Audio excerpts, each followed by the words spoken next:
Dirección. La dirección es la ejecución de los planes,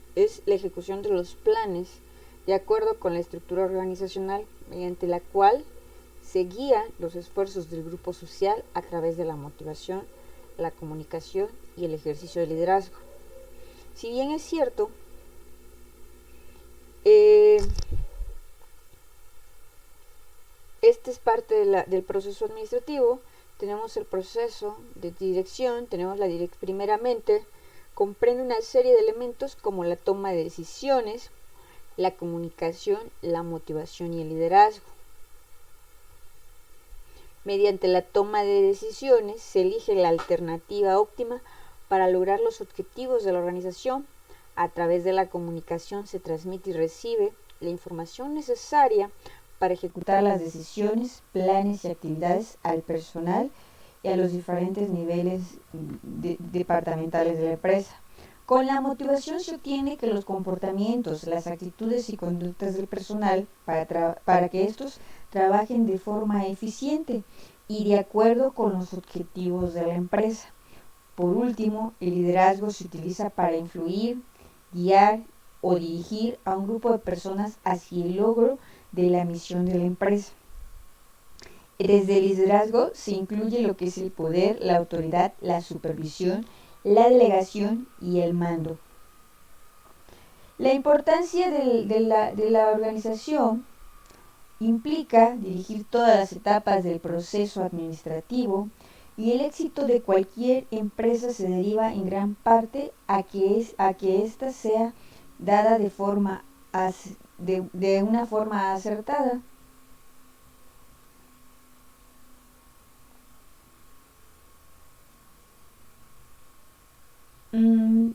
Sus principios.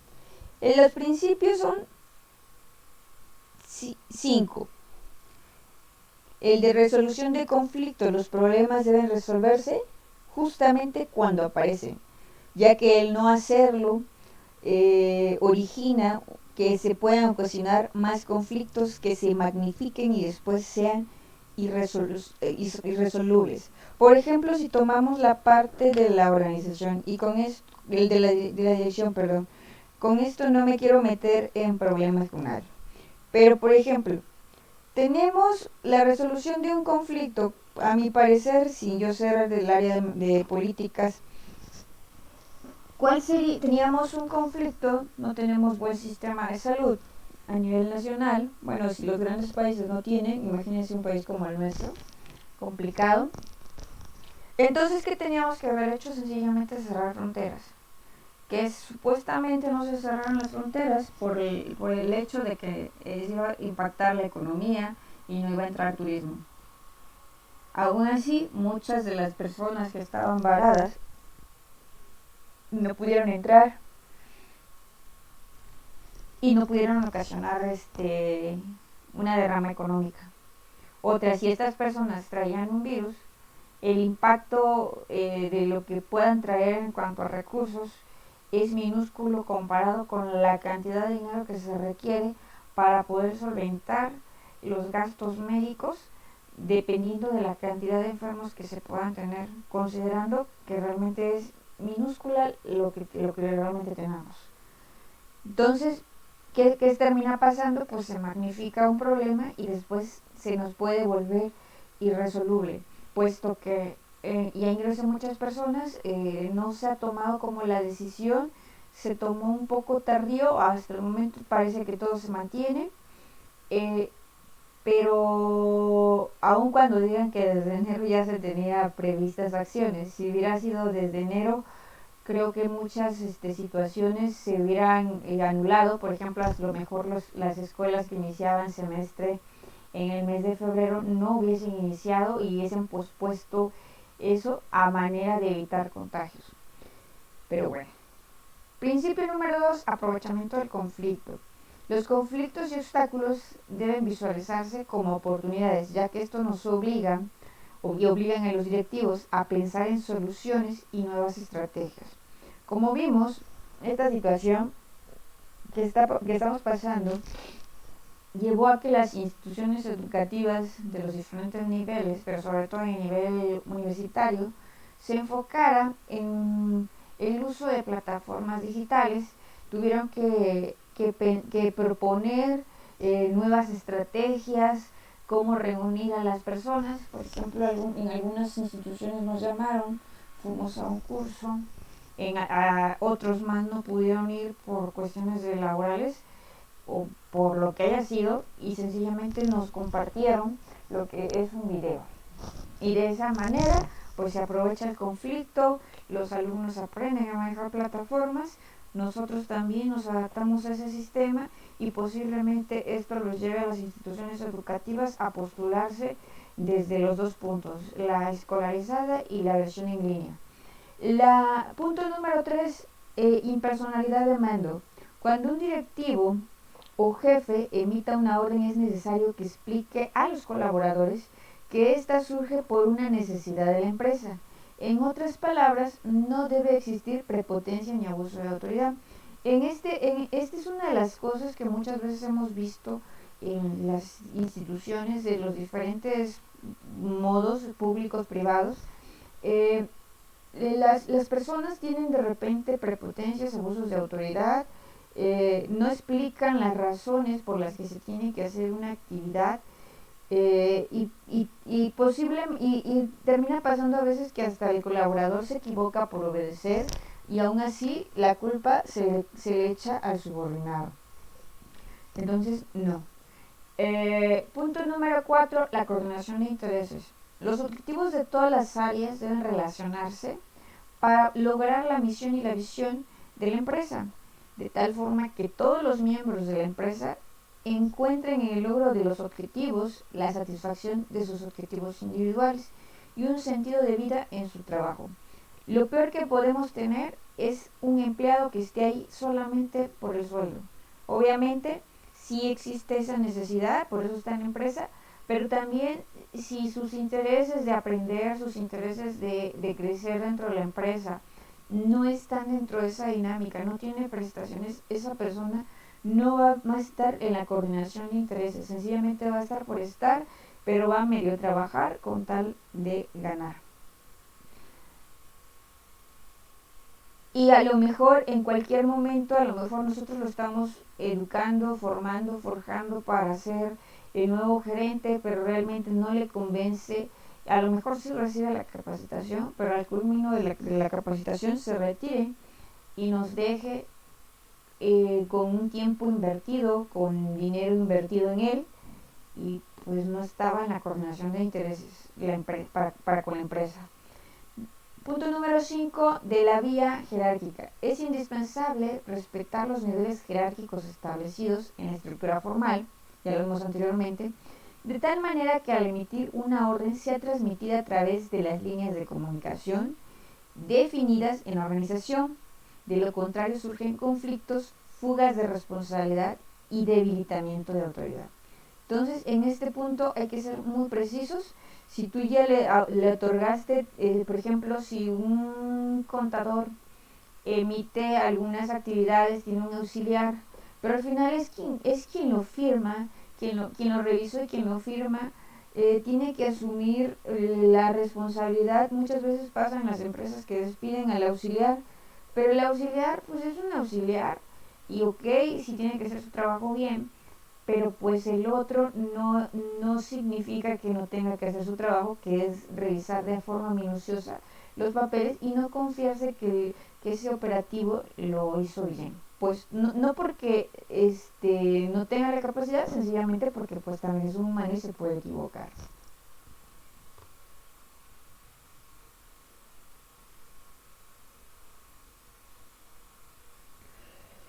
Prosigo, toma de decisiones. ¿Qué es la toma de decisiones? Bueno, la toma de decisiones es un proceso sistemático y racional a través del cual se selecciona entre varias alternativas el curso de una acción que sea óptima. Desde este punto tenemos incidencias internas y externas. Perdón. Y en estas incidencias nos encontramos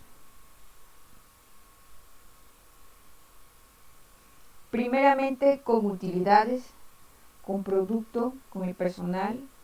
Es decir, nos tenemos que tomar decisiones sobre lo que es el dinero, el producto que vamos a emitir, sobre el personal, cuántos turnos a lo mejor van a trabajar, cuántas horas, qué tipo de contrato van a tener.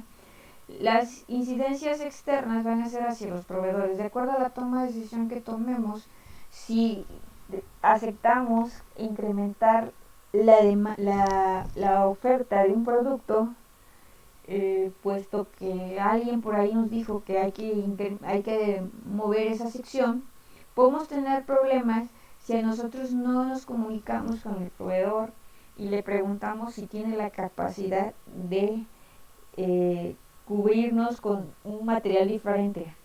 Y no va a ser culpa del proveedor, sino que va a ser culpa de nosotros. O si la toma de decisiones de nosotros irnos por un proveedor más económico, pues sí, pero no muy estable, seguramente nos vamos a generar un problema. Incidencias con los clientes en una toma de decisiones, pues sí, obviamente hay un impacto para con las personas, puesto que el cliente se puede sentir ofendido. Por ejemplo, la toma de decisión que tuvo Starbucks México para con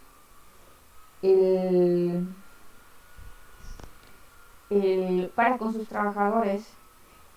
Ahora sí que una incidencia interna va a tener una incidencia externa para con el cliente, que dice, bueno, pues cuando regrese nosotros también vamos a dejarlo sin vender café, ahí a ver qué pasa. Entonces tendremos que ver eso. Otra incidencia es el entorno. Si la empresa desecha residuos a la calle, contaminación, seguramente el entorno se verá afectado, pondrá demandas y posiblemente nos quieran clausurar. En este momento la economía del país está siendo afectada. Por ejemplo, escuchaba yo que las empresas de aerolíneas manifiestan que podrían soportar esta situación un periodo de 3 a 6 meses, y posterior a esos 3 meses posiblemente estén tronando las más pequeñas, y eso, bueno, es una incidencia externa. La toma de decisiones, pues sí, obviamente es la correcta, porque también, por ejemplo, si sometemos a que a lo mejor las aerolíneas sigan trabajando y no se hubieran cerrado cuestiones de fronteras y cosas así, pues posiblemente seguirían trabajando, pero también posiblemente el número de muertos fuera mayor, y eso a la larga significaría que el personal aplicara cuestiones de demandas laborales, y esto se complicaría aún mucho más, aparte de quebrar la empresa, aparte de tener demandas laborales, conflictuaría mucho a la empresa como a los directivos. Los requisitos para la toma de decisiones. Primeramente hay que definir el problema. Hay que plantear posibles alternativas, analizar las repercusiones de esas alternativas y evaluar el costo-beneficio. Por ejemplo, estamos viviendo una situación en el país en el que, por ejemplo, el país de El Salvador manifestó que va a apoyar a las personas por 3 meses, y que las empresas no deben de realizar cobros a manera de pues ajustarlas, y que de alguna manera se sometan a la contingencia. Obviamente esto va a tener un costo-beneficio, puesto que dicen algunos, El Salvador solicita un préstamo al Banco Interamericano, y bueno, pues se le proporciona, ¿no? Y entonces obviamente va a tener repercusiones, sí, en su momento las va a tener, puesto que seguramente va a haber por ahí un impuesto o una forma de poder recabar ese dinero, pero mientras hay dos maneras. Insisto que creo que es más fácil mantener a una persona en su casa que mantener a una persona en el hospital. ¿no? Entonces hay que ver el costo-beneficio, mientras que en nuestro país tenemos un problema, tenemos un 98% de las pequeñas y medianas empresas del país son micro, representan un 48, un 50 y tanto por ciento que quedan empleos de todo el país, y bueno, sí impactará, como dice, la mitad del país, y manifiestan, bueno, tenemos alternativas: endeudarnos o dejar que las empresas realicen, sigan pagando sus impuestos, pero seguramente van a quebrar, y al quebrar vamos a estar peor porque las personas no van a poder regresar a su trabajo, puesto que habrá quebrado la empresa. Y entonces tendremos una gran suma de desempleados. ¿Qué vamos a hacer? Y entonces, ¿cuál va a ser el costo-beneficio? Bueno, pues que muchas personas, como no tienen recursos, pues sencillamente no se someten a la contingencia y van a terminar infectados y van a saturar el sistema de salud. Entonces hay que tener estos puntos. Una de las responsabilidades más importantes del directivo en la toma de decisiones es que se dé la selección adecuada de las alternativas. Depende en gran parte el éxito de cualquier organización. Esta etapa forma parte de la dirección porque constituye la función que es inherente a los directivos, aunque resulte obvio mencionar que a lo largo de todas las etapas del proceso administrativo se toman decisiones, y que algunos autores lo consideran en la etapa de planeación.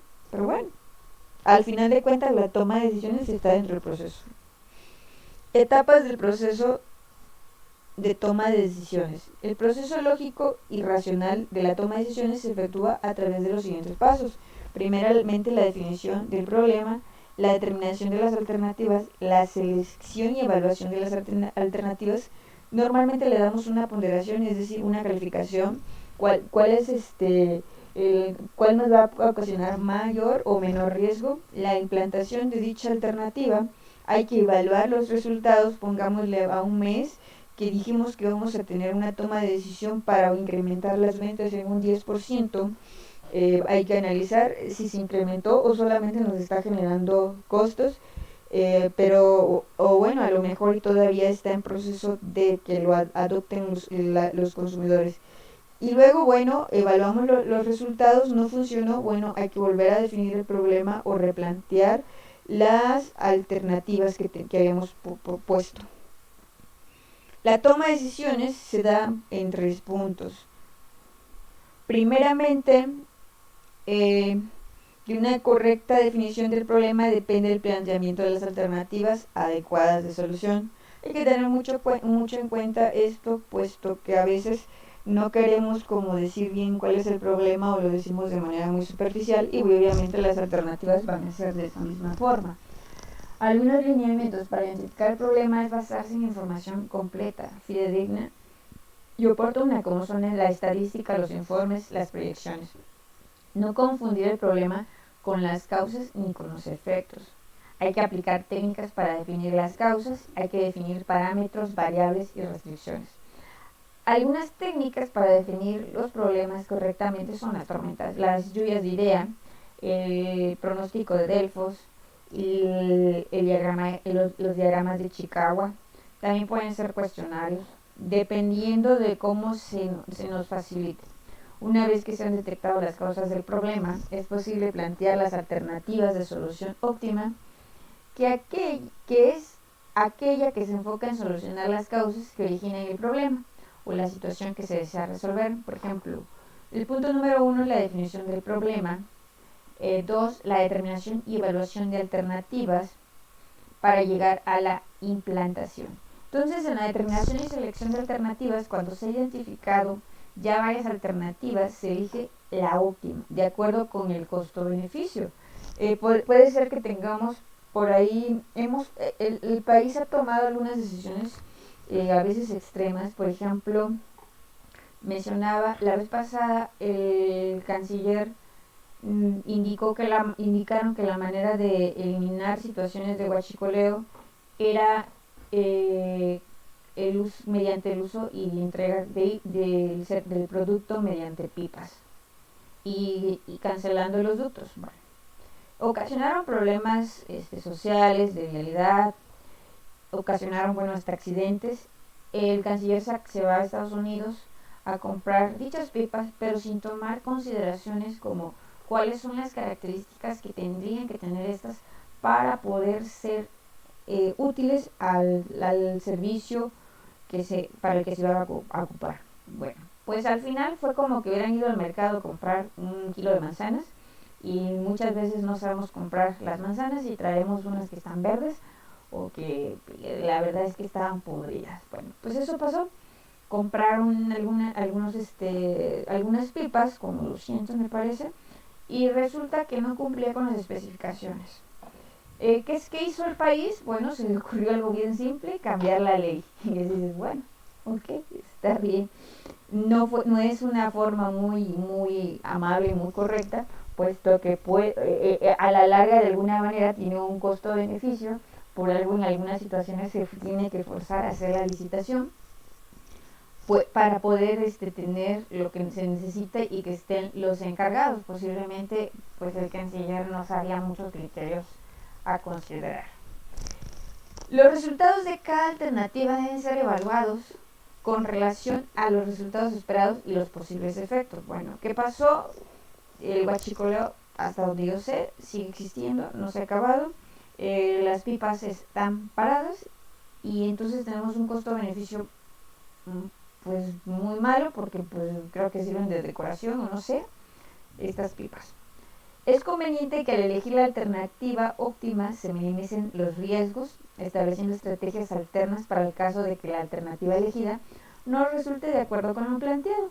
Bueno, pues ¿qué terminó pasando, por ejemplo, en nuestro país? Pues que yo sepa, los ductos siguen siendo como se transporta la gasolina. La implantación, una vez que se ha elegido la alternativa óptima, se deberá establecer todas las actividades para implantarla y para efectuar el seguimiento de los resultados que proporcione esa alternativa, para lo cual puede elaborarse un programa de acción para replantearlo. La motivación. La motivación es una acepción más sencilla, como es motivar, mover, conducir, impulsar a la acción. La motivación es una de las labores más importantes de la dirección, a la vez una de las más complejas, pues por medio de esta se logra que los empleados ejecuten el trabajo con responsabilidad y agrado, de acuerdo con los estándares establecidos, además de que es posible obtener el compromiso y lealtad del trabajador. Existen varias teorías relacionadas con esta área de la motivación. Las más importantes y la más implementada en el área administrativa es la jerarquía de las necesidades de Abraham Maslow. Claro está, insisto, no es la única, hay muchas, de hecho.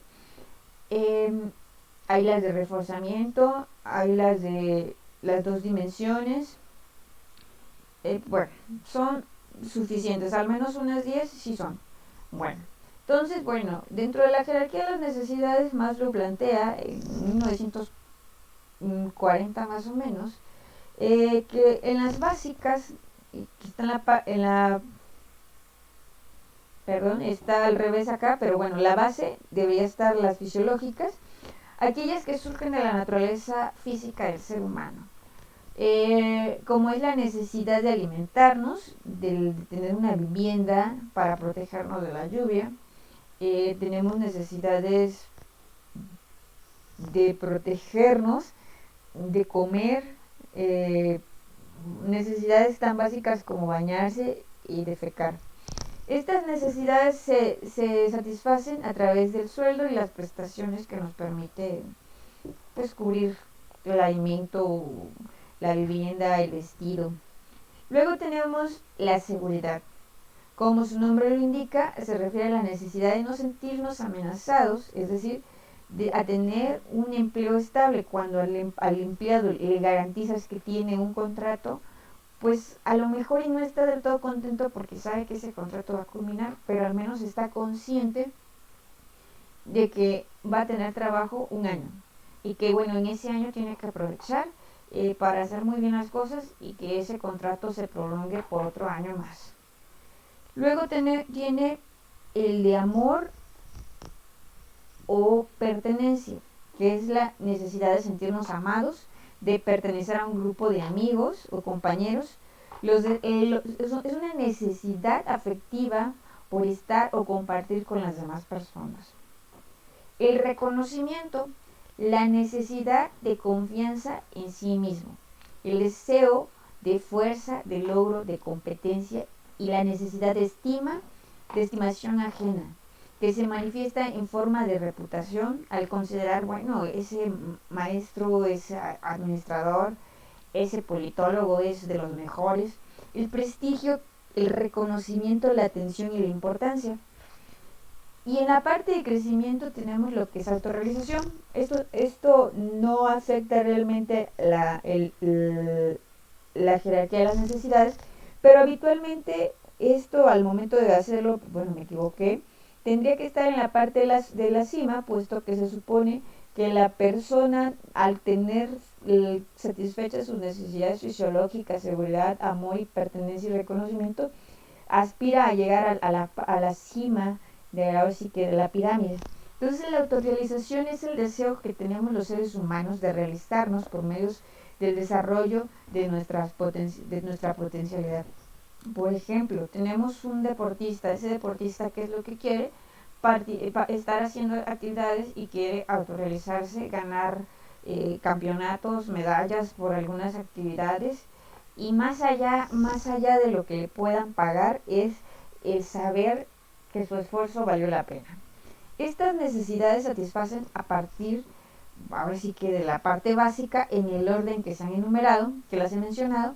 De esta manera, cuando las necesidades fisiológicas han sido satisfechas, obviamente que la de seguridad se activa, y así sucesivamente. Una vez que las personas han cubierto suficiente las 4 necesidades básicas, se sienten motivadas por la necesidad de crecimiento o autorrealización. Maslow representa gráficamente su teoría bajo la pirámide. Claro está que estas necesidades no se cumplen al 100%, puesto que mientras ya estás cumpliendo algo a lo mejor empiezas a pensar en otras características, por ejemplo, en que necesitas un circuito en tu casa de seguridad. Necesitas ya no ser tener un contrato, ahora quieres ser socio del despacho, porque pues un contrato de año te tiene pues tambaleando a cada ratito, mientras que si fueras accionista pues tendrías un mejor sueldo y mayor seguridad. Quieres autorrealizarte, te pones a estudiar, quieres lograr más títulos y bueno, así nos las llevamos.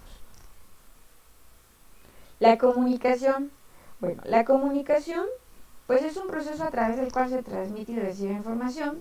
Tiene un receptor, un emisor, un mensaje.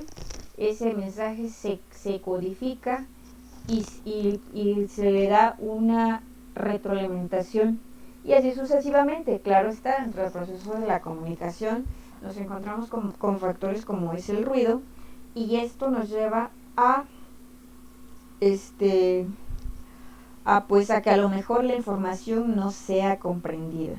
Entonces hay que evitar que exista eso. Por ejemplo, si el nivel jerárquico alto no permite que los trabajadores se le acerquen y la información la mandan a través del jefe de área, a lo mejor el jefe de área le quitó parte de la información, no lo entendió o no lo explicó de manera correcta. Entonces, bueno, el emisor es donde se origina obviamente la información, luego la transmisión, está el receptor, y bueno, ya mencionaba algunos otros detalles. Los tipos de comunicación pueden ser formal, se origina en la estructura formal de la organización y fluye a través de los diferentes canales organizacionales. Por ejemplo, puede ser correspondencia, instructivos, manuales, órdenes, etc. El informal surge de los grupos de la organización y no sigue canales como tal, aunque se puede referir a la organización. Por ejemplo, hay chismes, comentarios, opiniones. En este momento, por ejemplo, no tenemos relación tan cercana con las instituciones, con las empresas en las que laboramos, y eso puede ocasionar que pues por ahí de manera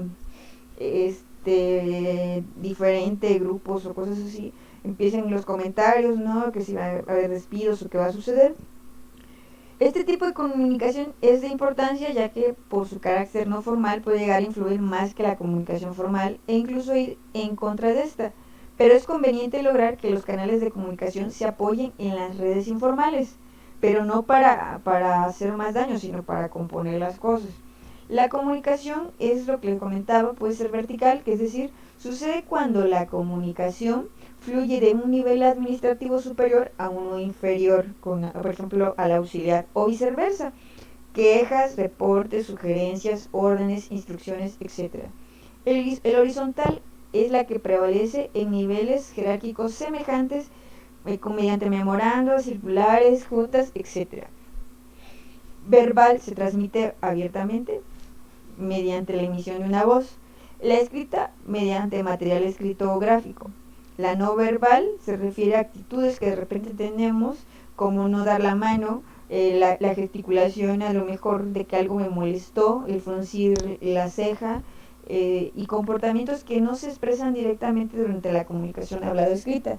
Hay otro detalle, por ejemplo, el hecho de que una persona se siente al borde de la silla nos está indicando que ya le urge levantarse y retirarse de la reunión. Una persona que de alguna manera cruza los brazos y a lo mejor se apoya como en posición de descanso, pues nos está diciendo que definitivamente sí está ahí, pero pues ya está cansado, está abrumado y ya no le interesa estar más tiempo ahí. Requisitos para la comunicación efectiva. Pues necesitamos que esta sea oportuna, debe transmitirse en tiempo y forma, no posterior. Esta tiene que ser sencilla y clara, debe expresarse y la manera en que se transmite deben ser accesibles para el receptor. Por ahí, por ejemplo, tenemos detalles, de repente a lo mejor como administradores nos topamos con la dinámica de a lo mejor tener que comunicarle a operativos o técnicos. Si el operativo o técnico no tiene el mismo nivel de tecnicismo que nosotros, obviamente que no nos va a entender. Entonces tenemos que adecuar la jerga vocal para expresarle en las palabras que más fácil se le hagan a la persona. Entonces hay que estar muy consciente de eso. Tiene que ser íntegra la comunicación como un lazo integrador entre los miembros de la empresa para lograr la cooperación necesaria para la realización de los objetivos. Si no lo hacemos de manera integral esto, pues obviamente que las personas no van a entender, puesto que a lo mejor piensan que esa actividad se está haciendo en función contraproducente para él o para ella. El aprovechamiento de la organización informal. La comunicación es más efectiva cuando la administración utiliza la organización informal para suplir canales de información de la organización formal. Hay que tener un poco de cuidado en ese sentido. Sí, obviamente la informal es como que la que más fluye, pero también procuremos en ese punto no confiarnos tanto en aprovecharnos de la organización informal. Es mejor que los trabajadores se enteren de las cosas por medio de la dirección y no por medio de chismes, puesto que de repente se pueden llegar a presentar situaciones complejas. Por ejemplo, ahorita ante la contingencia hay mucha incertidumbre dentro de todas las empresas de si se van a cerrar, qué va a pasar, qué va a suceder. Entonces, lo más correcto que pueden hacer las empresas es realizar un comunicado, mandarlo vía correo institucional, así no hay pretexto de que no me llegó el correo, no lo revisé o alguna situación por ahí. Debe ser concisa la información. La comunicación debe ser estrictamente la necesaria, lo más concisa posible, ya que el exceso de información puede ocasionar burocracia e ineficiencia. De repente, bueno, también es un punto que tenemos a considerar. De repente podemos llegar a conflictuar a las personas entre tanta información. Lo más breve siempre será mejor. Si lo podemos puntualizar, también, ¿no?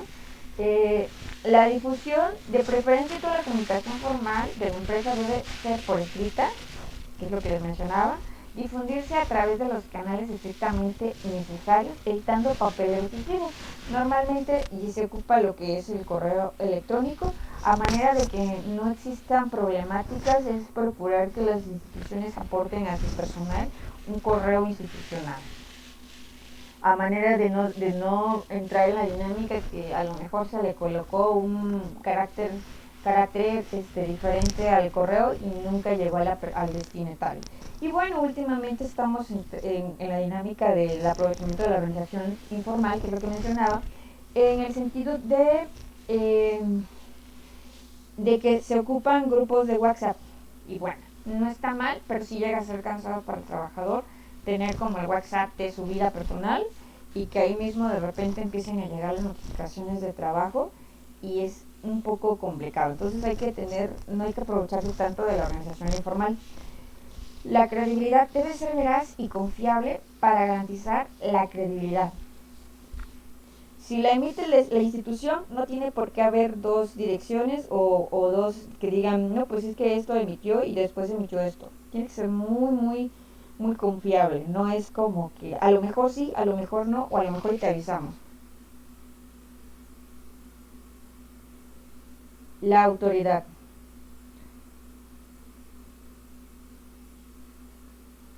La autoridad es la facultad para dar órdenes y exigir que éstas sean cumplidas, y es indispensable para la ejecución y el logro de objetivos. Los elementos de la autoridad son el mando, es decir, el ejercicio de la autoridad. ¿Cómo vas a ejercer? Se va a dar esa situación. La delegación, que es cómo se va a dar la concesión de autoridad y responsabilidad por parte de un superior hacia un subordinado. Dentro de la autoridad hay diferentes tipos. Está la formal, que surge de la posición y jerarquía conferida por la organización dentro del organigrama, y normalmente emana de un superior para ser ejercida sobre otras personas. Esta puede ser lineal, es decir, ejercida por su jefe sobre las personas que le reportan. Funcional es ejercida por uno o varios jefes sobre funciones distintas. Hay que tener cuidado porque es muy funcional, pero nos puede meter en problemas. Técnica o staff surge de los conocimientos especializados, por eso tiene de alguna manera una autoridad para determinar a lo mejor que se haga un planteamiento para reestructurar la empresa.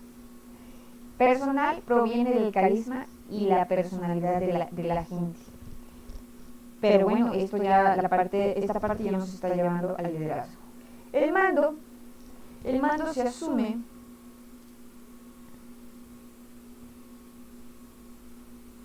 de forma mediante órdenes que deben ser escritas, deben ser claras, precisas y oportunas.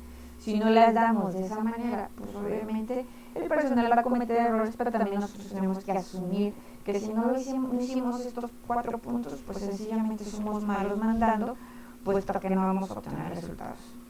Como mediante instrucciones, instructivos y circulares. Si a las personas les comunicas con tiempo las cosas, las van a hacer.